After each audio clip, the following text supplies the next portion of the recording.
Hi everybody, it's Pamela Atwood. I am a gerontologist, a certified laughter leader, and a certified dementia practitioner. And we're doing this series for confident caregivers, and I'm hoping to share some information today about behaviors. So all of the series in this video group that we've been working on will hopefully provide some information about aging, about general brain health, and also about specific issues regarding cognitive impairment. I've been getting a lot of great feedback, and I really thank you for watching this series and for giving everybody feedback. Even those of you who've been talking to my mom. My mom actually told me in one of the videos I was looking too tired, so I'm hoping that I can actually make myself not look as tired. Today, I'm actually out of state. We have a Sweet Adelines convention. I sing in barbershop Sweet Adelines, and so I'm actually coming to you from another state, but I wanted to get this information out to you as I had promised. So, talking about behaviors with people with cognitive impairments today. And I wanted to start with some of the basic rules that we have in dementia care. Number one rule when we're dealing with behaviors is that someone with Alzheimer's disease and other kinds of cognitive impairments, when they have what I affectionately call a broken brain, it's not that their brain is totally destroyed, but the neurons aren't connecting and firing in the same ways that they used to. So the result of that process means that their coping strategies are a little bit different, and their reactions may not be going through the same filter that you or I would have. So for instance, if I look really tired, for example, someone with Alzheimer's is going to say, "Oh my God, you look awful today." And that may not be exactly what they want to hear or what they would have said normally, and maybe they would have couched it a little more kindly. But because their cognitive abilities have changed, the filter, the social skills, if you will, the filters that we teach people about what to say or not say, to be kind, to be socially appropriate, to say in mixed company, for example, those filters are gone. And so the language, the impulse becomes more pronounced. So we have to remember that because of whatever disease process is going on, the person with a cognitive impairment, because their brain is broken, and I just say that as a way of making it simpler so that we don't get into the, well, she doesn't have Alzheimer's, she has vascular dementia, so what does that mean? Because they have a brain disease, a brain process going on, we're the ones who have to adapt. And that's really challenging for those of us in caregiving situations because we're just trying to do the care. We're trying to do what we need to do to get out of the door, before somebody is late to work or whatever. So we're the ones who have to adapt. That's the number one rule. The number two rule is all behavior has meaning. That means we have to become the detectives. We have to try to find out what's the meaning behind that behavior if we want to change that behavior or prevent that behavior. And that leads us kind of to the third basic rule in dementia care, which is that we have to use the behavior management strategies, and that's what I'm going to teach you in this video. In psychiatric circles, when someone has a behavioral problem, they might do behavior modification, which is basically kind of the consequences or rewards that we used to do with our kids. So if I say to my kids, if you don't yell at your brother today, I'll give you a penny. Not a very good reward, and it might not be very motivating for my kids, so therefore they may not be motivated to stop yelling at their brother. That's the kind of thing that is behavior modification, reward or consequence. You clean your room or you don't get any electronics for the day. With Alzheimer's disease, those kinds of behavioral contracts don't work. If they don't remember me, how are they going to remember the behavioral contract that we've set up together? So what we have to do is we have to do what we call behavior management strategies. That's where we identify the target behavior, look at the antecedent or what comes before it. And the only reason I use such a big word, antecedent, is that the concept of this theory was developed by Linda Terry and her colleagues. And what they called it was the ABCs of behavior management. A stood for antecedent, B is the behavior, C is the consequence, just to make it easy, ABCs. A is basically the trigger. It comes before the behavior. So what was it that triggered that behavior? And then C is the consequence, or what happens as a result of the behavior. When we're dealing with the C, that's behavior modification. In behavior management, we're dealing with the A, the trigger, what comes right before the behavior. So that's why we say all behavior has meaning.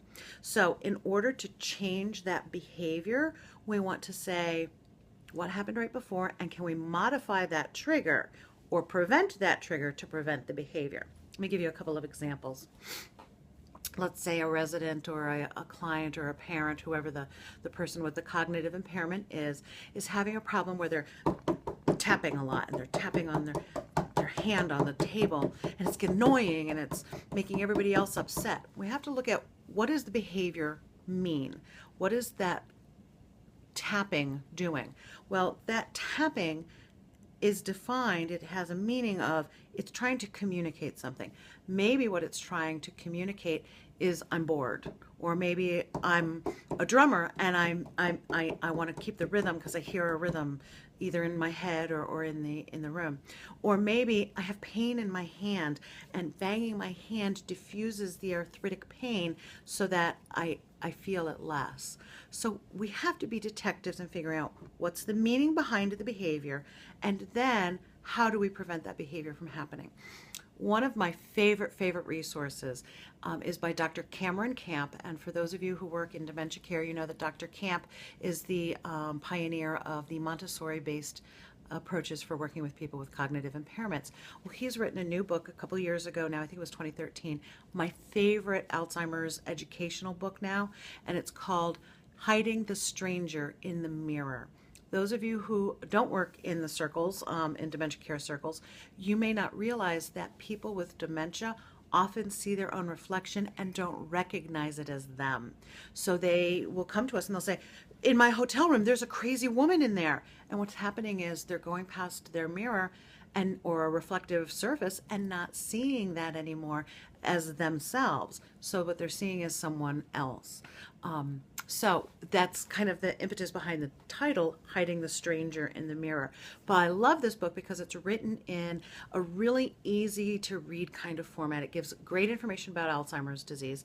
It also gives some wonderful resources and kind of describing, and I love the way it's written. It's kind of in this NCIS kind of, Law and Order kind of way, where you've got, the perp is Alzheimer's disease, the vic, the victim, and then we are the detectives. So I love that analogy. So we have to we have to be detectives and figure out what's going on. So once we figure out what's going on, is this person bored? Is this person hearing a rhythm? Is this person feeling pain? Then we have to eliminate the trigger. Either eliminate the background noise to get them to stop drumming, or give them a drum so that they're doing something engaging and productive and meaningful. If it is pain, we need to address the pain. So we need to either look at the pain management, give them a hand massage or a warm wrap or some other way to manage the pain. And if it's boredom, then we need to give them something else to do. So that's just a basic example. Let's talk about a little more extreme example. When I was working in, I used to work for the Alzheimer's Association, and we had a client who once had called the local police department more than a dozen times in a month. And he kept complaining that someone was trying to break into his apartment. What happened was on I think the 13th or 14th time, one of the officers came in to investigate, and he actually, this was happening like at twilight. So we thought it was sundowning, a couple of hours before or after sunset. People become more restless, more agitated, more likely to wander when they have Alzheimer's and related disorders. So we call that sundowning. There's no scientific reason why sundowning happens, but it happens so often the phenomenon actually has a name, and we all understand what sundowning means when we refer to that. So if sundowning is new to you, it is very, very common. So we thought this behavior of calling 911 was a sundowning type behavior. What happened was when the final officer finally went in and investigated, he did not turn on all the lights. He actually went into the apartment and saw that what had happened was, as the street light came on, it cast a branch from a tree, a shadow from a tree branch outside his window, and actually made it seem as if it looked like a hand like someone was trying to break into his apartment. So when we actually listen and assume that someone really is telling the truth and look at what is the meaning behind the behavior, then we might be able to determine whether or not someone has a trigger that we can eliminate. Doesn't mean he needs to go to a nursing home, doesn't mean that he needs medications. It does mean that we need to cut down that tree branch. So that is some of the information that I wanted to share with you today. All behavior has meaning, remember that. Oh, and our other rule of thumb is an agitated person should be regarded as a frightened person. Again, we need to look at what is the motivation behind that. We have internal and external triggers. Internal being, are they hungry? Are they cold? Do they need to go to the bathroom? Are they in pain? Or is there fear or a worry? External, too much background noise, too many things going on in the environment, a light that's too bright, or a shadow that's scary. So the last thing that I wanted to remind everybody, though, also is that if there's a sudden change in behaviors or memory, it is probably something else, not just the disease progression. A urinary tract infection, so common in older adults, does not present the same way as you or I. You or I might say, oh my God, I feel like I have to go to the bathroom every 2 minutes, or, pain or burning or an odor. Somebody with Alzheimer's disease and many older adults don't present with a urinary tract infection the same way.